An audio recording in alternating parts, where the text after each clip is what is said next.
میں پہلی بار 1982 میں جیل میں گیا. میں ایم اے کالج کی اسٹوڈنٹس یونین کا صدر تھا اور پیپلز پارٹی کا ڈائی ہارٹ مخالف. ظاہر ہے میرے اندر تلخی تھی, کڑواہٹ تھی, لیکن جب میں جیل گیا تو میں نے وہاں پیپلز پارٹی کے کارکنوں کو دیکھا.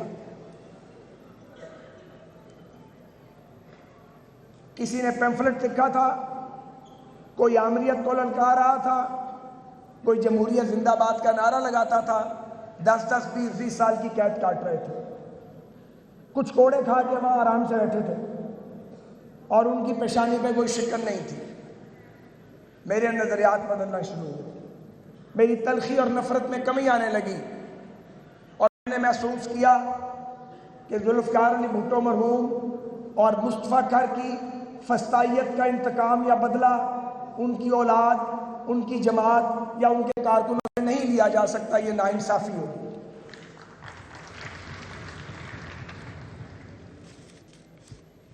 میرے عزیزوں, 50 سال سے اوپر کے سیاسی سفر کے بعد, جس میں کم از کم 14 بار میں جیل گیا ہوں, جب حکومت بدلتی ہے میں نے جیل جانا ہوتا ہے. سلمان صاحب بھی کبھی کبھی جاتے ہیں, اس بار پھر بڑی لمبی جیل انہوں نے کاٹی میرے ساتھ, پہلے بھی کاٹتے رہے ہیں.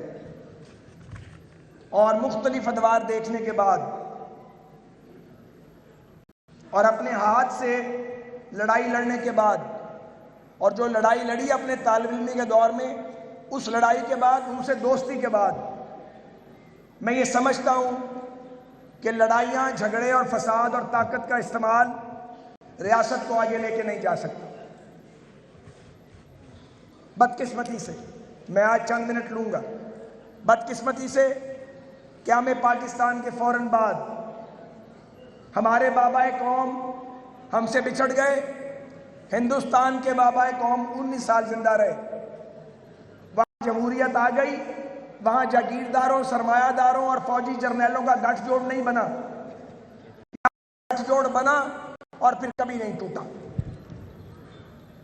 جو سیاسی جماعتیں عوام نے بنائی نہیں ملی, جو سیاسی جماعتیں اسٹیبلشمنٹ نے بنائی ان کو طاقت دی, کبھی طاقت دی, کبھی ان کو بنایا, کبھی گرایا, اور یہ کھیل چلتا رہا.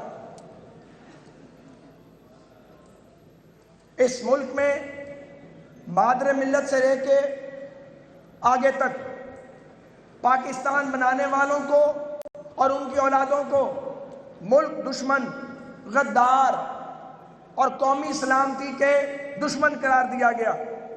اور جن لوگوں نے یہاں جمہوریت کی آبرو کو لوٹا, آئین کو لوٹا, آئین کو پامال کیا, دریا بیچے پاکستان کے, پاکستان کی سیکیورٹی پہ کمپرومائز کیے, انہیں یہاں پہ سلیوٹ مارے گئے اور انہیں قوم کا ہیرو بنانے کی ناکام کوشش کی گئی.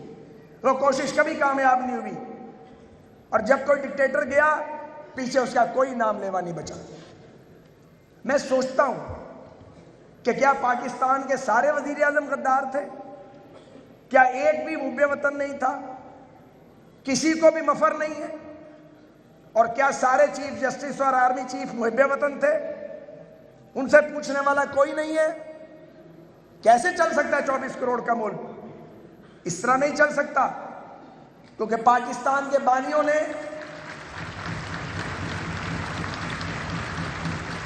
اس کی بنیاد جمہوریت پہ رکھی تھی.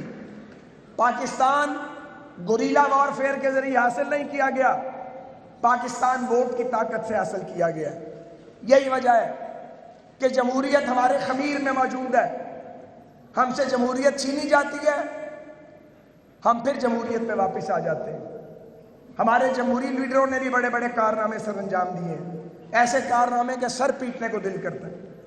لیکن یہ قوم اس کے باوجود جمہوریت سے مایوس نہیں ہوئی ہے. دیدہ دانستہ اسے مایوس کرنے کی کوشش کی گئی. کبھی جاگیرداروں کو لیڈر بنایا گیا, کبھی صنعت کاروں اور سرمایہ داروں کو لیڈری دی گئی, کبھی سیلیبریٹیز کو لیڈری دی گئی. پولیٹیکل اسٹرگل کے ذریعے آنے والوں کو دبایا گیا. کسی بھی جماعت کے لوگ تھے وہ. آج نتیجہ آپ کے سامنے. میرے عزیزوں, مجھے آج یہ کہنا ہے, میں اول آخر مسلم لیگی ہوں, اور مجھے مسلم لیگی کے لیے کسی سرٹیفکیٹ کی ضرورت نہیں ہے. میں بہت سو سے بڑا اور پرانا مسلم لیگی ہوں. میں نے تو مسلم اسٹوڈنٹس فیڈریشن کا فارم نومبر 1981 میں بھرا تھا. 81 نومبر میں فارم بھرا تھا اور آج تک اپنی جماعت میں ہی ہوں. اپنی روش اور اپنا موقف نہیں بدلا, لیکن اصولوں پہ بھی کمپرومائز نہیں کیا. بھلا مجھے آخری جیل میں, یہ جو پچھلی جیل تھی پتہ نہیں آخری یا آگے کیا ہے, اس جیل میں بیچنے والوں کا انہوں نے بڑی نیکی کی. بڑے عرصے سے مجھے سوچنے کا موقع نہیں ملا تھا, ٹائم ہی نہیں تھا, اتنی فاسٹ لائف گزری. جیل میں بڑا ٹائم تھا. میں نے بہت سوچا اور میں نے یہ سوچا کہ ریلوے کو ٹھیک کرنا یہ اب میرا کام نہیں ہے, کیونکہ میں ریلوے کو ٹھیک کر کے گیا, میرے بعد آنے والوں نے میری 5 سال کی محنت 5 مہینے میں تباہ کر دی. میں نے جیل میں فیصلہ کیا تھا کہ میں ہوں تو رائٹسٹ, لیکن آئندہ پالیٹکس لیفٹ پہ آ کے کروں گا. میں ایک مذہبی آدمی ہوں, لیکن پروگریسو پالیٹکس کروں گا. جو باتیں اب میں باہر کرتا ہوں, یہ باتیں میں جماعت کی میٹنگز میں ہمیشہ کرتا ہوں. میرے بہت سارے دوستوں کو یہ پتہ, گواہ اس بات کے. دہائیوں سے یہ باتیں ہم جماعت کے اندر کرتے ہیں, پر اب میں مجبور ہو گیا ہوں کہ باتیں جماعت کے باہر بھی کروں. مزے کی بات یہ ہے, ابھی میں پوری بات نہیں بتاؤں گا آپ کو. یہ جو الیکشن تھا, جو میں لڑنا نہیں چاہ رہا تھا, کیونکہ میں تو جیل میں سوچ کے آیا تھا کہ جب باہر جائیں گے کبھی تو نفرت اور انتقام کو دفن کر دیں گے. اور میں جس دن کیمپ جیل سے نکلا تھا, اسی دن میں نے باہر نکلتا یہ کہا تھا کہ جنہوں نے مجھے قید کیا ان سے نفرت کا رشتہ نہیں ہے اور انتقام نہیں لوں گا. یہ میں اس لیے کہہ رہا تھا کہ باقی لوگ بھی اس بات کو سنیں, کیونکہ نفرت اور انتقام کی بنیاد پر ریاستیں آگے نہیں بڑھتی, چلتی نہیں ہیں, بکھر جاتی ہیں. تو جب میں الیکشن لڑنے جا رہا تھا, میرے حلقے کے پرخ سے اڑا دیے گئے. کچھ مہربانی جنرل فیض حمید نے کی تھی, جو کسر انہوں نے چھوڑی تھی وہ بعد میں پوری ہو گئی. میری جو قومی اسمبلی کی کانسٹیچوئنسی ہے, اس کے 4 ٹکڑے کیے گئے. میرے مقابلے میں مذہبی جماعتوں کے امیدواروں کو لا کے کھڑا کیا گیا. میں سب دیکھ رہا تھا, لیکن میں نے اسے مائنڈ نہیں کیا, کیونکہ اتفاقاً جو صاحب یا جو 2-3 لوگ چاہتے تھے کہ میں اسمبلی میں نہ جاؤں, ان کا اور میرا ایجنڈا تقریباً ایک تھا. وہ بھی چاہتے تھے کہ میں قومی اسمبلی میں نہ جاؤں, اور میری بھی دلچسپی پہلے والی نہیں تھی. میں اسمبلیوں کا حال دیکھ چکا تھا. 3 بار صوبائی اسمبلی اور 4 بار قومی اسمبلی میں جانے کے بعد مجھے سمجھ آ گئی تھی کہ اسمبلیاں تو ریموٹ کنٹرول سے چلائی جاتی ہیں. جب آپ اسمبلی کو ریموٹ کنٹرول سے چلائیں گے, وہ اسمبلی کیا رزلٹ دے گی؟ وہ نشستن گفتن برخاستن رہ جائے گی. میں یہ کہنا چاہتا ہوں, پاکستان کے لوگوں کا ووٹ کی طاقت پر اعتماد بار بار مجروح ہو رہا ہے. اسے مجروح ہونے سے بچایا جائے. ہم پہلے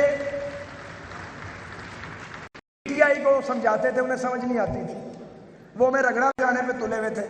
آپ تقاریر اٹھا لیں, ہر تقریر میں ان کو کہتا تھا یہ کمبل, تم کمبل کو چھوڑو گے, کمبل ہی چھوڑے گا تمہیں.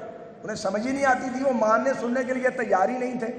انہوں نے کہا نہیں, اپنے مخالفین کو رگڑا دو, ان کا سر قلم کرو, ان کو سزائیں دو, ان پر ہیروئن ڈال دو, ان کو کرپشن کے جھوٹے مقدمات میں رکھے دو, نواز شریف کو نہ ملنے دو ان کی اہلیہ سے, ان کی بیٹی کو ان کی موجودگی میں گرفتار کر کے مینٹل ٹارچر کرو, شہباز شریف کو رگڑا دو.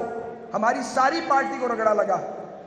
ہم انہیں کہتے تھے یہ رگڑا ایک دن ختم ہوگا, پھر آپ کی باری آئے گی. بدقسمتی سے ان کی باری آ گئی. مجھ جیسے لوگ اس باری پہ کوئی خوش نہیں ہے. جب کسی کو سزا ہوتی ہے رائٹلی رانگلی, مجھے کوئی خوشی نہیں ہوتی. ہم نے کبھی بغلیں نہیں بجائیں. میں ان لوگوں پہ حیران ہوتا ہوں جو پچھلے دور میں ہماری سزاؤں اور ہماری گرفتاریوں کے اعلان کرتے تھے, بغلیں بجاتے تھے. آج وہ جن کے ساتھ تھے ان کی گرفتاریوں اور سزاؤں پہ بغلیں بجاتے ہیں. ان سے زیادہ بے حیا کوئی سروے زمین پر پیدا ہی نہیں ہوا, مگر وہ ہیں کیونکہ وہ سروس کرنے کے لیے وہ لوگ پیدا ہوئے ہیں. ان کی زیرو برتھ ہے. وہ خود کھڑے ہو جائیں, بلدیاتی الیکشن جیت نہیں سکتے. انہیں ایوانوں میں پہنچا دیا جاتا ہے, کوئی گورنر بن جاتا ہے, کوئی سینیٹر بن جاتا ہے, کوئی نیشنل اسمبلی میں چلا جاتا ہے. یار یہ کوئی طریقہ ہے؟ یہ کون سا طریقہ ہے؟